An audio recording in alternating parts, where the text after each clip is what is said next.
We're Pivot and we have an e-bike, damn it.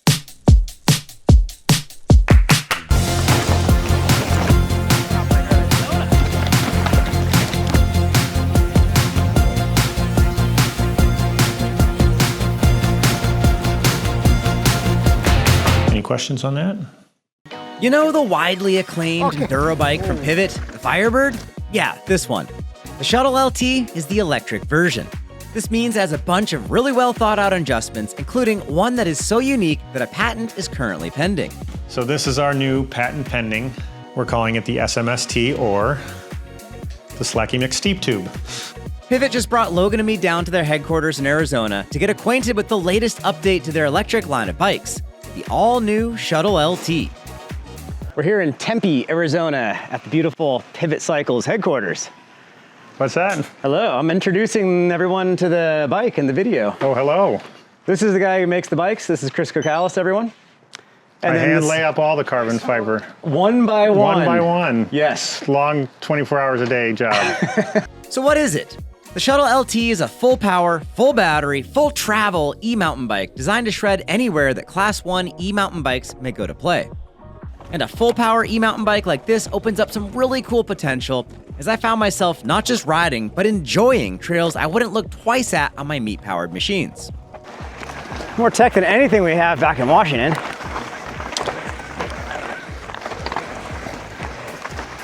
And that overrun makes it so easy. It helps for sure. The Shuttle LT is built around the ultra high-end Bosch CXR motor. I didn't actually know this until this trip, but the CXR is the fancier race version of the highly regarded Bosch CX5 powertrain. Oh, is that a line? What that is? I need a good shot of you riding a mountain bike. It's not a GoPro. Oh. Because GoPros are just your butt. Yeah. I mean, it is a nice ass and all, but... The battery is a full-size 800 watt-hour unit, and it's fully range extender compatible. The bike has a lot of travel, 170 up front and 165 out back. It uses a mullet wheel size, but is compatible with a 29-inch rear wheel. And the bike has more adjustments than Phoenix has annual dehydration hospitalizations. I mean, more adjustments than Phoenix has saguaros. That sounds much better. While we'll cover all the details of this next generation e-mountain bike, I also want to mention that the LT inspired me to play around with attempting a bunch of really funky climbs while enjoying that Sonoran desert.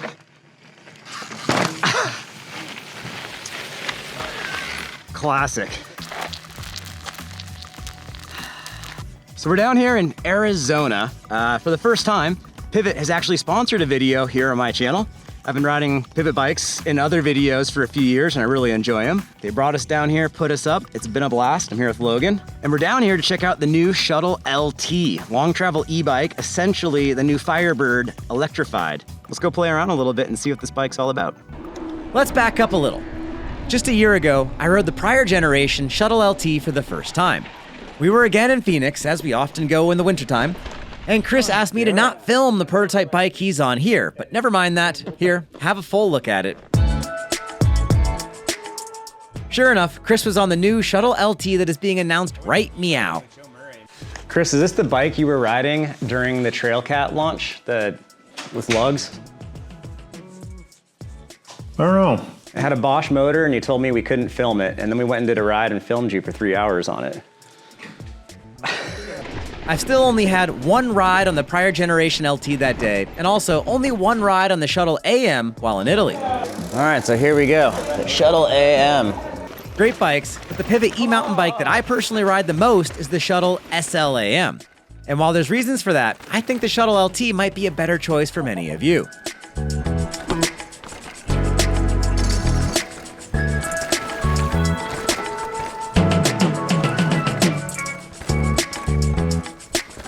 Chris's prototype Shuttle LT was built the way Pivot builds most of their prototype bikes. Aluminum lugs bonded to carbon tubes.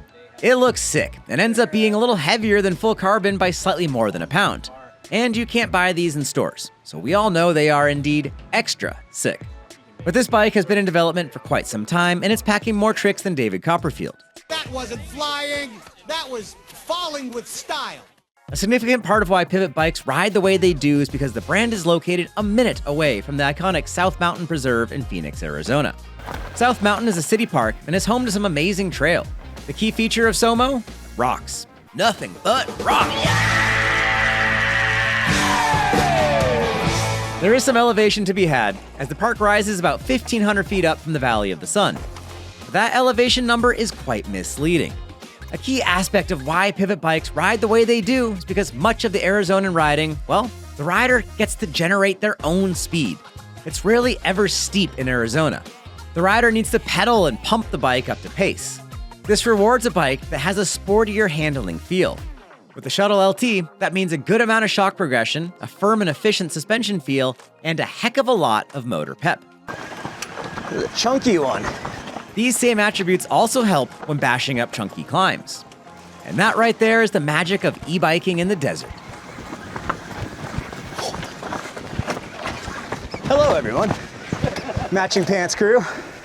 This also ties into my favorite tech development on the LT, but we'll talk about that later.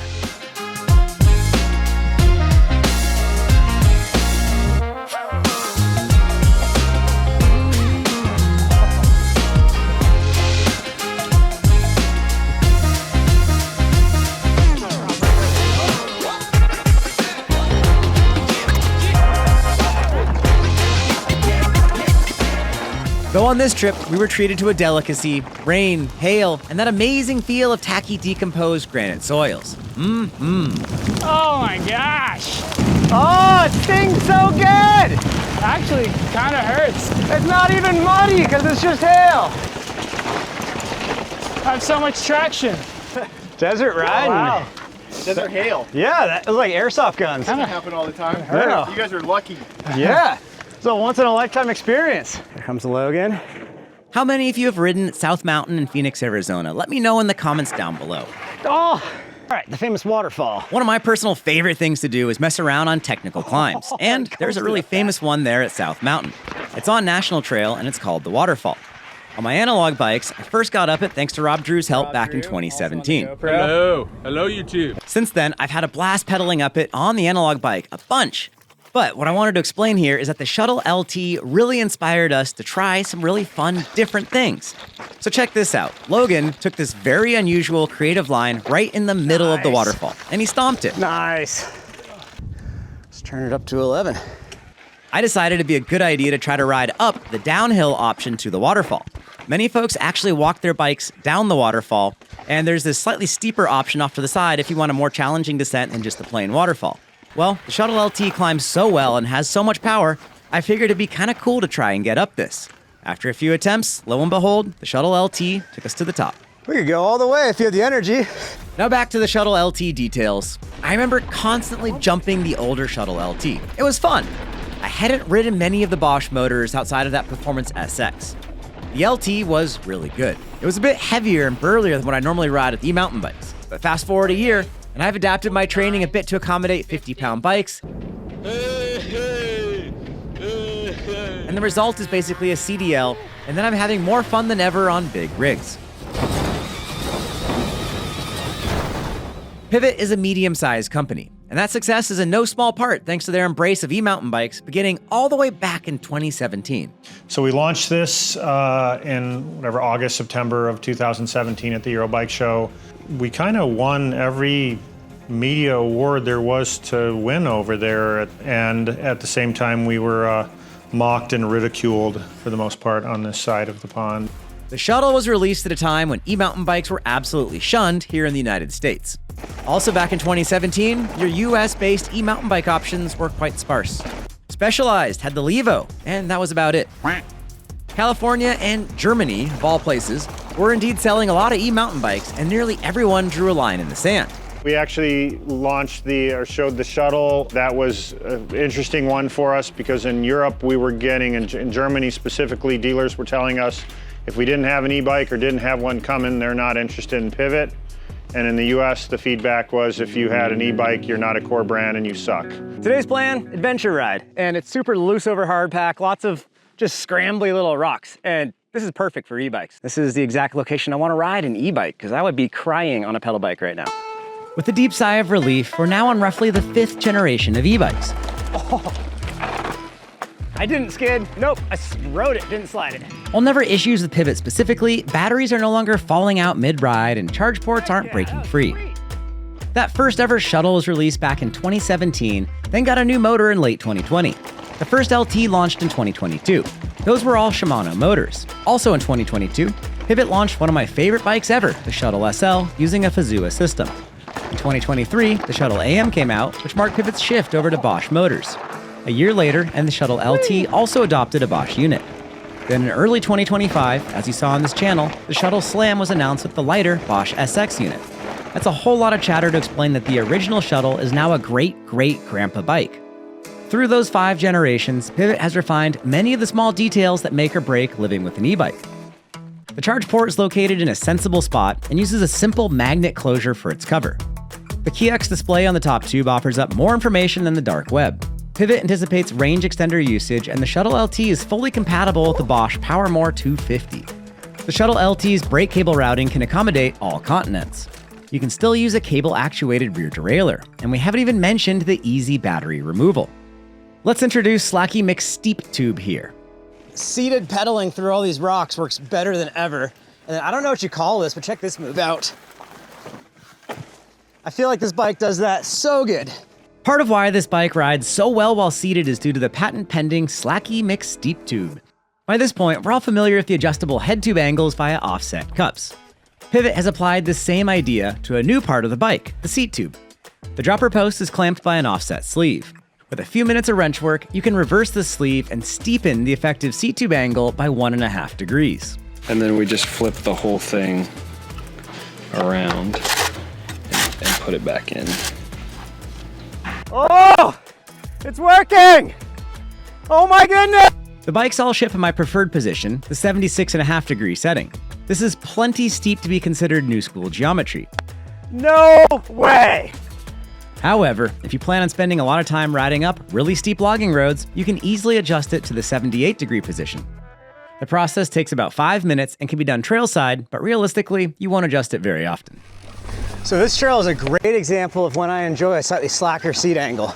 I can stay seated and spin my way through all this using the motor, as opposed to having to drop my seat to like half mast.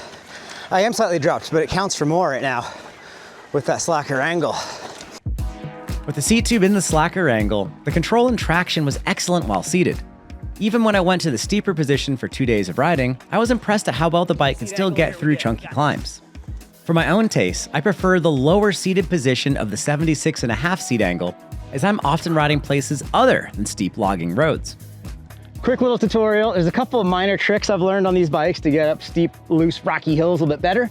I'm not perfect at getting up this stuff, but I'm improving. We're in a fairly high power mode. We're in purple, turbo. That helps, but more important, you gotta be in easy gear with your seat at like half mast. And you gotta spin as much as you can to get that power to the back wheel. And then I use a little bit of back brake to keep the back tire from spinning out. Hopefully that all works. Let's try it together. I get really excited by clever new ideas, and as I explained last year, I feel it's important to hold brands accountable. I want to ride mountain bikes in a certain way. I want to hit jumps, I want to pedal some distance, I want to mash through some technical descents, and I want to use the same bike for all these things. Comment below if you think all of this still counts as mountain biking. This is where the slack seat angle has a bit of an advantage over the steep.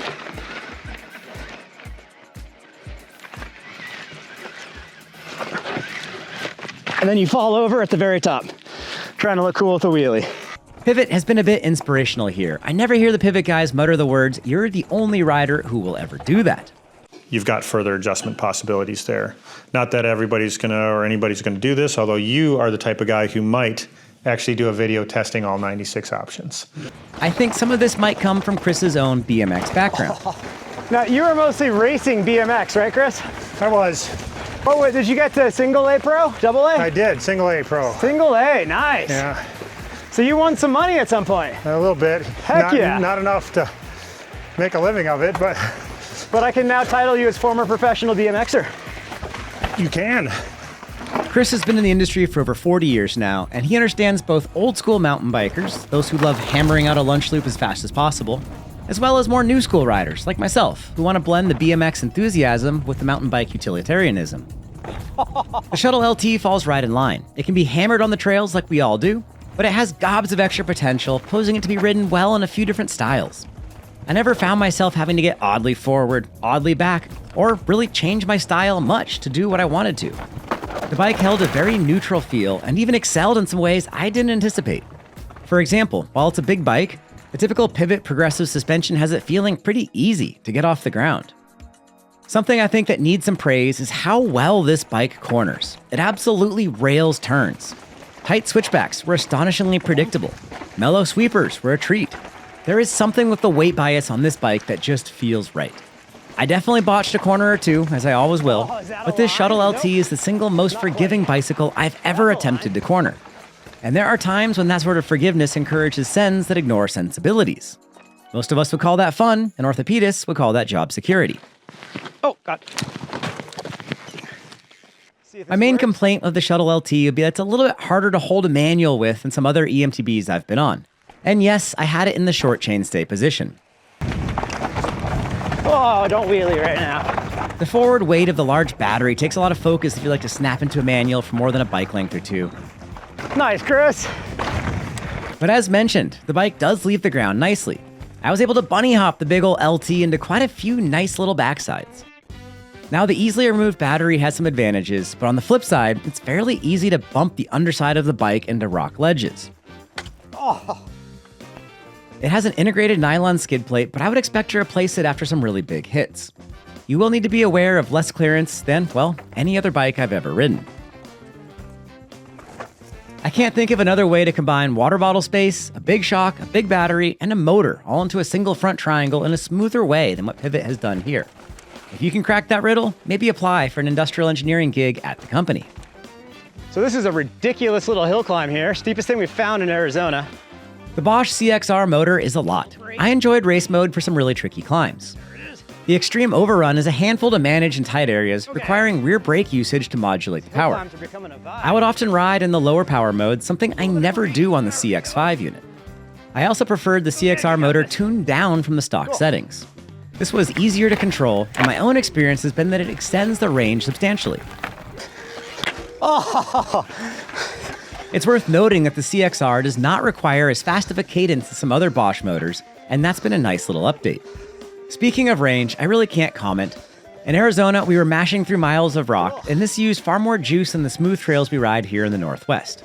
Dude, I think e-biking's more fun here than back home, because you get so many fun climb lines. Comparisons. Compared to the Shuttle AM, the LT gains a lot and loses very little. I absolutely appreciate the extra suspension travel of the LT, as well as the adjustable progression, chainstays, and seat tube. Compared to the Little Slam, there are massive range and power differences. For jumpier riding zones, the Slam will have an edge due to its significantly lighter weight.